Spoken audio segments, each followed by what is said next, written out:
Desaparecimentos acontecem todos os dias, mas quando uma jovem adulta, atlética, inteligente, com uma vida pela frente, some no meio de um cruzeiro lotado, em pleno mar caribenho, tudo muda, porque Amy Lynn Bradley não simplesmente desapareceu.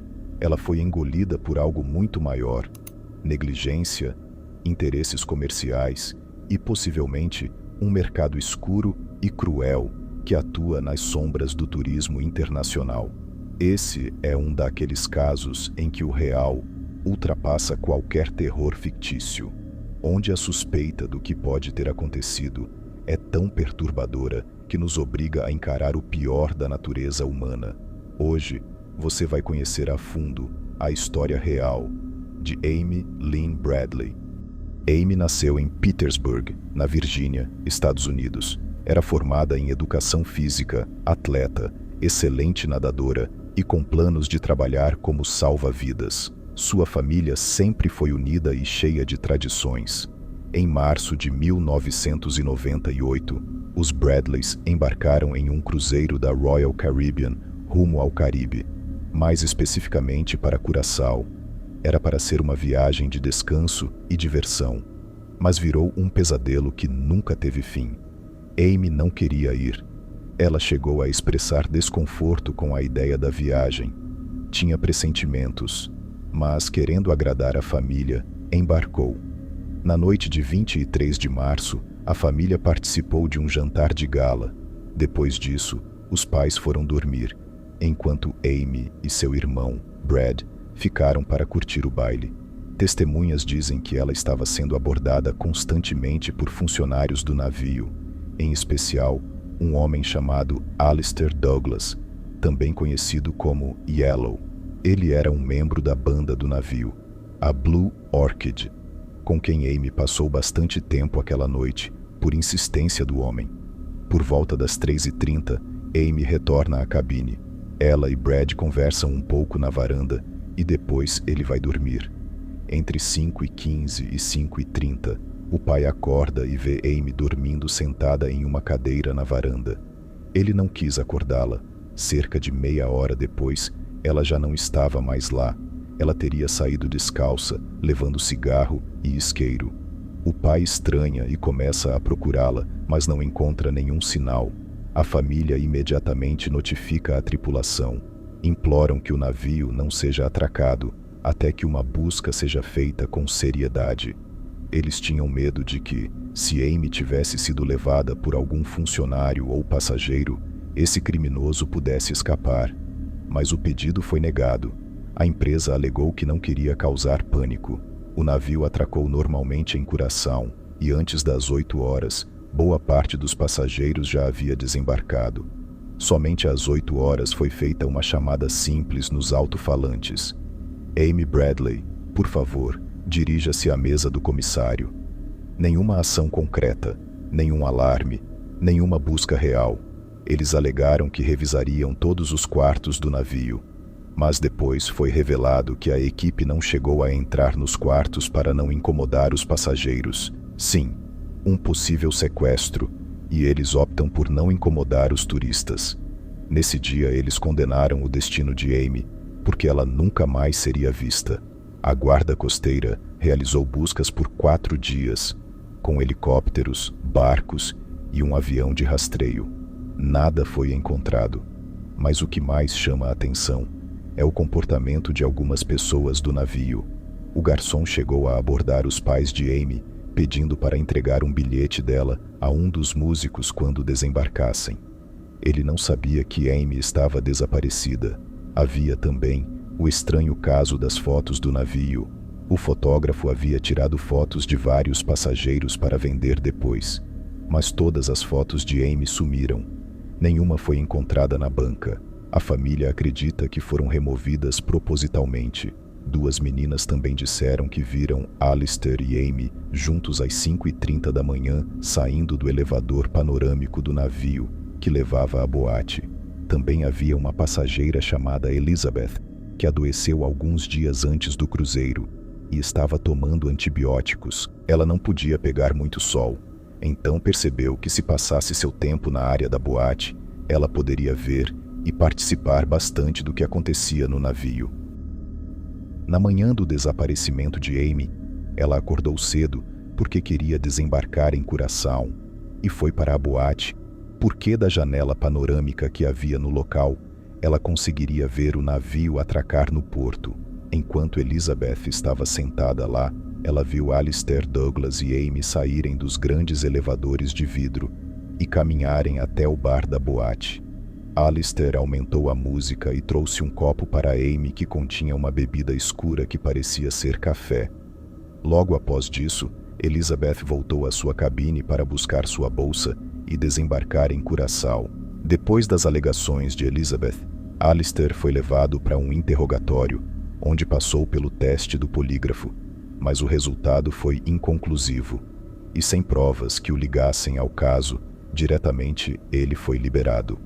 O interrogatório de Alistair fez com que Brad se lembrasse de um estranho encontro que teve com ele e com um outro funcionário do navio. Na manhã em que Amy desapareceu, Alistair e Eduardo Cabrita, um dos garçons do navio, vieram até Brad e disseram que sentiam muito pelo desaparecimento de sua irmã. Brad então começou a se perguntar como eles poderiam saber que Amy estava desaparecida, já que o desaparecimento dela não era público no momento em que eles fizeram esse comentário. Além dessa interação completamente estranha, Amy foi convidada por Eduardo Cabrita para ir com ele e outros membros da tripulação a um bar em Aruba. O bar em questão se chama Carlos e Charles e é o mesmo local onde uma outra jovem chamada Natalie Holloway desapareceu 7 anos depois e que em 2023, Joran van der Sloot, um morador local de Aruba, confessou o assassinato da jovem de 18 anos. Voltando para o caso da Amy, no segundo dia de viagem, o navio atracou em Aruba e a família Bradley alugou um jipe e fez um tour pela ilha. Foi quando eles voltaram ao navio que Amy recebeu o convite de Eduardo, que ela imediatamente recusou. Ela disse para Brad e para os pais que não iria a lugar nenhum com os garçons, porque os achava meio assustadores, solícitos e a cercando demais. A família acredita que provavelmente estava programado que Amy fosse sequestrada na noite anterior, quando o garçom ansioso queria que ela fosse para o bar em Aruba. Eduardo Cabrita foi entrevistado pelo FBI na época do desaparecimento, e nessa entrevista ele mentiu bastante. Inclusive afirmou que Iva, a mãe de Amy, tinha perguntado a ele e a outros membros da tripulação o que aconteceria se alguém caísse do navio. Iva nunca teve nenhum tipo de interação com Eduardo e muito menos estava perguntando isso por aí. Amy foi supostamente avistada várias vezes depois de seu desaparecimento. Em Curaçao, um taxista disse que uma mulher que parecia nervosa perguntou se poderia usar seu telefone e logo em seguida foi levada por 2 homens. Em agosto de 1998, 5 meses após o desaparecimento de Amy, um engenheiro de computação canadense chamado David Carmichael estava em uma praia em Curaçao, onde viu uma garota sendo levada por 2 homens de aparência muito suspeita. Quando ela estava prestes a dizer algo, o sujeito fez um gesto para que ela se afastasse. No momento em que ele viu uma foto de Alistair Douglas, ele o reconheceu como um dos 2 homens que intimidavam Amy na praia. David Carmichael foi uma testemunha extremamente valiosa para os Bradley. Ele e seu amigo Brian foram capazes de descrever Amy em detalhes muito específicos. Eles descreveram suas várias tatuagens que não eram de conhecimento público na época. David trabalhou em estreita colaboração com o FBI assim que percebeu que tinha visto Amy em Curaçao. Ele inclusive foi procurado por advogados da Royal Caribbean, que desejavam desacreditar a identificação de David de Alistair Douglas como um dos homens que estavam com Amy na praia, com medo do que isso faria à imagem da empresa. É claro que o FBI imediatamente enviou pessoas à ilha para procurar por Amy, logo que David deu seu depoimento, mas não conseguiu encontrar nada, e as autoridades de Curaçao até hoje não cooperam com o FBI nessa investigação. Um marinheiro chamado William Hefner contou que, em 1999, foi levado a um bordel, e lá, uma mulher disse que se chamava Amy Bradley, percebeu que ele falava inglês e implorou por ajuda. William não relatou o que houve para ninguém na época, porque ele estava em serviço e o Hotel Stellaris, por ter má reputação, era considerado uma área proibida para os oficiais, e ele também era casado e não queria que a esposa descobrisse que ele estava em um bar rodeado de prostitutas no Caribe. Infelizmente, quando ele decidiu dar suas informações, o hotel já nem sequer existia mais. Ele tinha sido demolido, junto com mais um pedaço de esperança de encontrar Amy.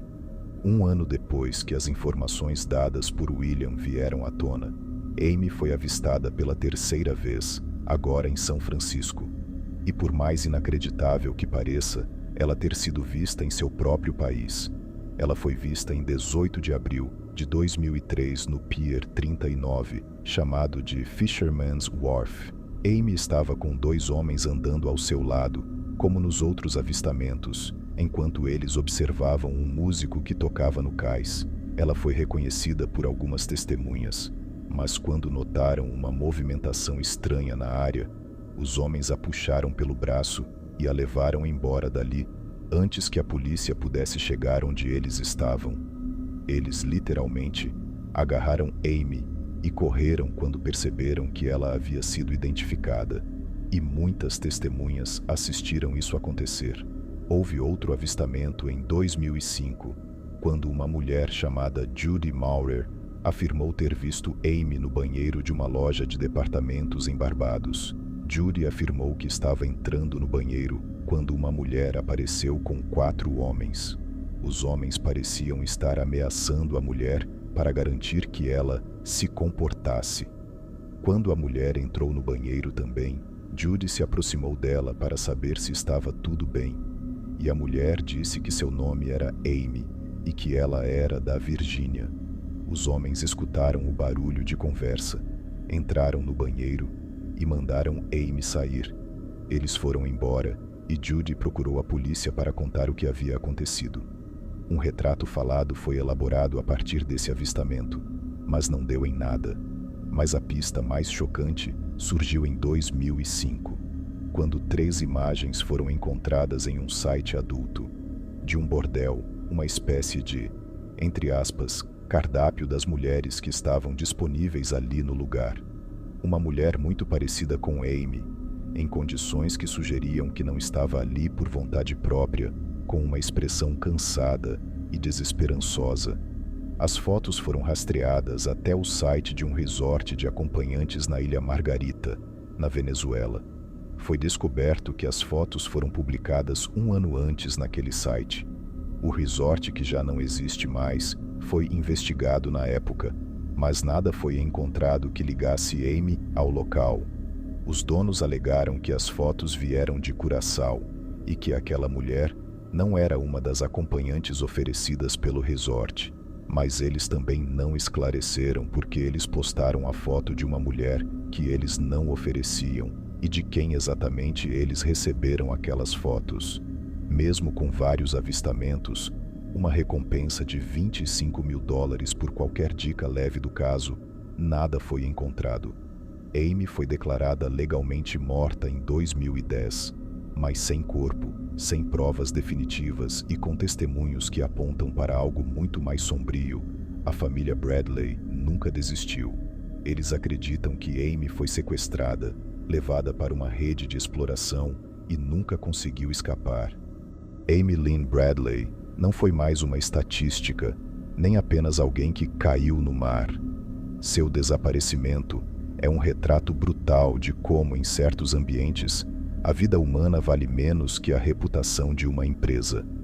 Em meio ao luxo de um cruzeiro caribenho, a negligência, o descaso e a burocracia se tornaram cúmplices do silêncio.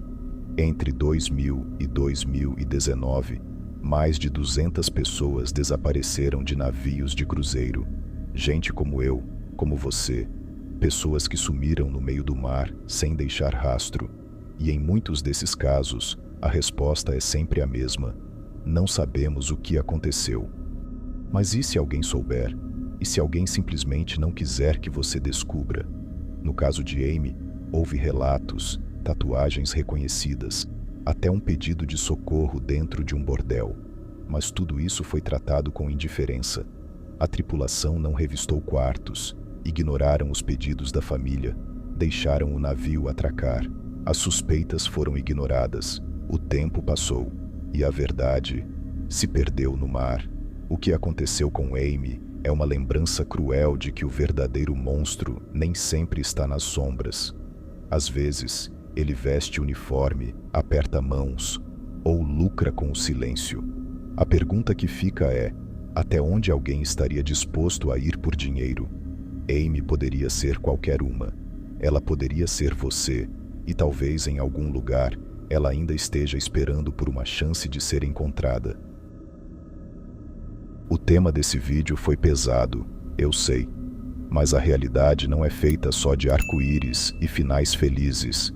Ela também tem lixo, lama e monstros que se escondem atrás de rostos humanos. Casos como o da Amy Lynn Bradley são difíceis de ouvir e ainda mais difíceis de aceitar, mas são necessários, precisam ser contados, porque quando a gente silencia, a história se repete. E o que já é terrível acaba virando só mais uma notícia esquecida no meio do caos do dia a dia. Se você chegou até aqui, comente "Justiça por Amy Lynn Bradley". Assim eu vou saber que você também é do tipo de pessoa que encara a realidade de frente, por mais cinzenta, decepcionante e suja que ela seja. Obrigado por assistir, e até a próxima.